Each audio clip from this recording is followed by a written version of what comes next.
এই মুহূর্তে আমি আছি কুষ্টিয়ার লালনের আখড়ায়। এই বছর উদযাপিত হচ্ছে 135তম লালনের তিরোধান উৎসব। শুধু লালনের এই আখড়ায় নয়, পুরো বাংলাদেশে কিন্তু জাতীয় পর্যায়ে উদযাপিত হচ্ছে এই উৎসবটি। অনেকে মনে একটা প্রশ্ন ঘুরপাক খায় যে লালনের তিরোধান উৎসবে লালনের আখড়ায় আসলে কি হয়। সেই বিষয়টি দেখতে ঢাকা থেকে আমি চলে এসেছি কুষ্টিয়ায়। পুরো বিষয়টি তুলে ধরবো এবং সঙ্গে রাখছি আমি তানভীর হাসান।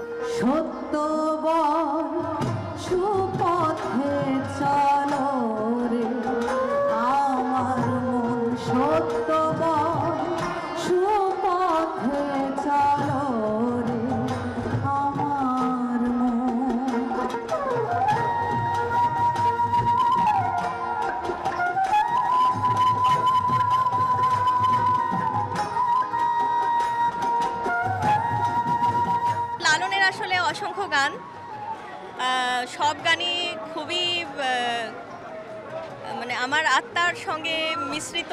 এবং লালনের একটি গানের কথা এখন মনে পড়ছে, সবে বলে লালন ফকির হিন্দু কি জবন, লালন বলে আমার আমি না জানি সন্ধান।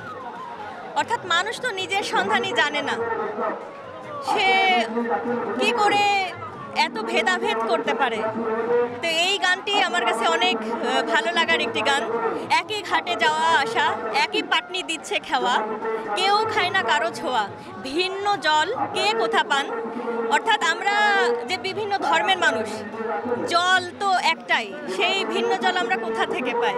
সে কি চিনবে বাজান মানুষ রতন, সে কি চিনবে দয়াল মানুষ রতন, দরগা তলায় মন মই যাচ্ছে, শিরনি খাওয়ার লোভ যার আছে, শিরনি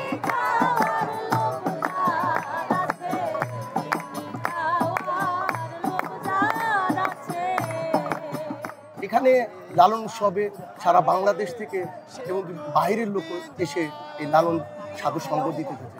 সুন্দর হয়েছে, সুন্দরের শেষ নাই। আর আল্লাহ তাআলা সুন্দরকে পছন্দ করে। আল্লাহ বলেছেন যে সুন্দর থাকে তার একজন মানুষকে সুন্দর হতে বলছে, সুন্দর না হয়ে আমার কাছে এসো না, আমি তো সুন্দর না, আমি তো পাত্র। তারা সুন্দর হচ্ছে কালে কালে। এই যে মহাপুরুষ আমাদের সম্রাট লালন সাইজি, উনি মহাপুরুষ, উনি সুন্দর হতে পেরেছে, সুন্দরের সাথে মিশে। আর আমি সুন্দর হতে পারিনি। তাই সবার কাছে দোয়া প্রার্থী যেন আমার সুন্দরতা নিয়ে সহজ মানুষ হয়ে যেন আমি ওপারে যেতে পারি।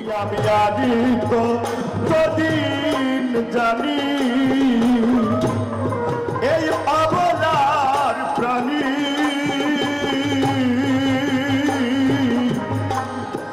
এ জলনে চলবো ওই হৃদয়ে।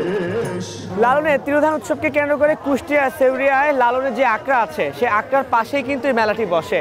এটি এমন কোনো নয় যে নতুন মেলা, এটা প্রতি বছরই বসে আসছে এবং প্রতি বছর সময় যত যাচ্ছে মেলার পরিধি তত বাড়ছে, আসন্ন মানুষের সমাগম কিন্তু তত বাড়ছে। দেখতে পাচ্ছেন যে হাজার হাজার মানুষ এখানে খাদ্যদ্রব্য থেকে লালনের একতারা, দোতারা, বাউলদের পরিহিত জামা কাপড় থেকে সব কিছুই পাওয়া যায়। এখন সেই মেলাটাও ঘুরে ঘুরে দেখবো, আপনাদেরকেও দেখাবো।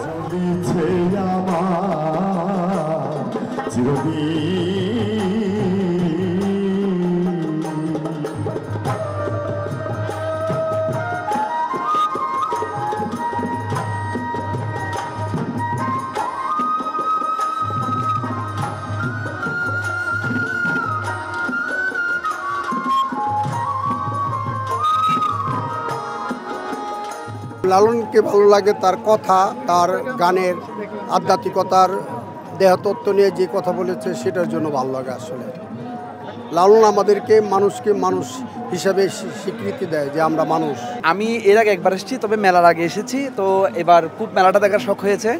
কালকে রাত্রে সাডেন প্ল্যান, 10 মিনিটের প্ল্যানে ডিরেক্ট বাসা থেকে বের হয়ে গাড়িতে ঢাকা থেকে অবশ্যই লালন আখড়াই সরাসরি। এটা তো মানে অন্যরকম ফিলিংস, গায়ে কাটা দেওয়ার মতো ফিলিংস।